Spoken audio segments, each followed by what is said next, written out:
The Autorotate plugin allows you to automatically rotate objects without ever setting a keyframe. To show you an example, we'll use a 3D object and we'll drag a cogwheel up into our scene tree. And why not just give it a material? We'll be able to see it a little bit better. We'll rotate it here. If you want to add a hole in the middle of your cogwheel, we'll do that. And then we'll go into our built-ins window, into the CP tab, and into the Tools folder, and we'll grab the Autorotate plugin, and we'll drag that onto our cogwheel container.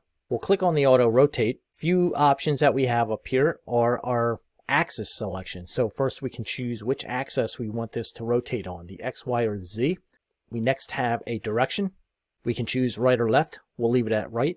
We also have a velocity. I'm just going to increase this a little bit. And then we also have an ease in and an ease out, which I'm just going to leave at 0 for now. There's also a starting angle. We're going to leave that at 0. And then a ping pong mode. So before we do anything else, we want to start this animation. So all we have to do is hit ease in, and now you can see that our cogwheel starts to rotate. So if we come back up into the settings here, we chose the Y, so it's rotating on the Y axis. We have our velocity set to 6, so if we decrease this, you can see that it slows down. We had our ease in set to 0, so if we halt and continue, you can see that there's no ease in on that animation. If we come in and adjust our ease in animation and we say ease in, you can see now that it will ease in this animation.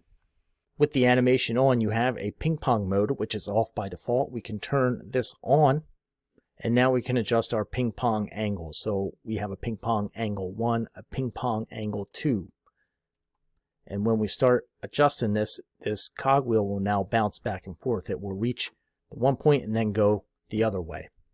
Now, if we wanted to just copy this cogwheel, we'll copy the other one and scale it up here.